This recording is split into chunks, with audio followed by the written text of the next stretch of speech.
സിനിമയുടെ ലാഭനഷ്ട കണക്കുകൾ പുറത്തുവിടുന്ന പ്രൊഡ്യൂസേഴ്സ് അസോസിയേഷന്റെ രീതിയോട് യോജിപ്പില്ലെന്ന് വെളിപ്പെടുത്തി മലയാള സിനിമാ താരം നിവിൻ പോളി. ഇത് മലയാള സിനിമയെ ദോഷകരമായി ബാധിക്കുമെന്നും നിവിൻ പോളി ദുബായിൽ പറഞ്ഞു. നല്ല സിനിമ ഉണ്ടാക്കാൻ ശ്രമിക്കുന്നതായിരിക്കും നല്ലത്. എനിക്കാണ് ഈ കണക്ക് ഈ പുറത്തുവിടുന്ന പരിപാടി അല്ലെങ്കിൽ അതെന്തിനാണെന്നുള്ള ഇപ്പോഴും മനസ്സിൽ ഇത്രയും നാളില്ലാത്തൊരു ഒരു പരിപാടിയായിരുന്നു. അത് വേണ്ടെന്നാണ് എനിക്ക് പേഴ്സണലി തോന്നുന്നത്. ഈ വർഷത്തെ സിനിമയുടെ ലാഭനഷ്ട കണക്കുകൾ പ്രൊഡ്യൂസേഴ്സ് അസോസിയേഷൻ പുറത്തുവിട്ടതിന് പിന്നാലെയാണ് വിയോജിപ്പുമായി നിവിൻ പോളി രംഗത്തെത്തിയത്. സിനിമാ നിർമ്മാണത്തിന്റെ ലാഭനഷ്ട കണക്കുകൾ പുറത്തുവിടേണ്ടതില്ലെന്നാണ് എന്റെ വ്യക്തിപരമായ അഭിപ്രായമെന്ന് അദ്ദേഹം വ്യക്തമാക്കി. നല്ല സിനിമകൾ ഉണ്ടാക്കി എന്നതാണ് പ്രധാനം. എന്തിനാണ് ഈ കണക്കുകൾ പുറത്തുവിടുന്നതെന്ന് എനിക്ക് ഇപ്പോഴും മനസ്സിലായിട്ടില്ലെന്ന് നിവിൻ പോളി പറഞ്ഞു.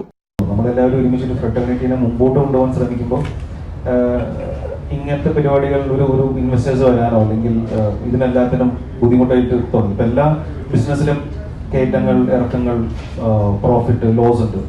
ഇത് അങ്ങനെ ഭയങ്കരമായിട്ട് പബ്ലിഷ് ചെയ്യേണ്ട ആവശ്യമൊന്നുമില്ല. അത് നമ്മൾ സിനിമേനെയും ഇൻഡസ്ട്രീനെയും മലയാള സിനിമ ഇൻഡസ്ട്രി ഇങ്ങനെ മുമ്പോട്ട് കൊണ്ടുപോകാൻ ഒരുമിച്ച് നിന്ന് ഒരു അസോസിയേഷനും അല്ലെങ്കിൽ എല്ലാവരും ഒരുമിച്ച് നിന്ന് വർക്ക് ചെയ്യേണ്ട ഒരു ഏരിയ ആണെന്നാണ് ഞാൻ മനസ്സിലാക്കുന്നത്. ഈ കണക്കുകൾ പുറത്തു വിടുന്നതൊക്കെ ഞാൻ യോജിക്കുന്നില്ല. തനിക്കെതിരായ നല്ല വിമർശനങ്ങളെ ഉൾക്കൊള്ളുന്നതായും അതിന്റെ ഭാഗമായി ജീവിതത്തിൽ മാറ്റങ്ങൾ കൊണ്ടുവരാൻ ശ്രമിച്ചിട്ടുണ്ടെന്നും നിവിൻ പോളി വ്യക്തമാക്കി. അഖിൽ സത്യൻ സംവിധാനം ചെയ്ത പുതിയ സിനിമയായ സർവമായ എന്ന ചിത്രത്തിന്റെ പ്രമോഷന്റെ ഭാഗമായി ദുബായിൽ നടത്തിയ വാർത്താ സമ്മേളനത്തിൽ സംസാരിക്കുകയായിരുന്നു നിവിൻ പോളി.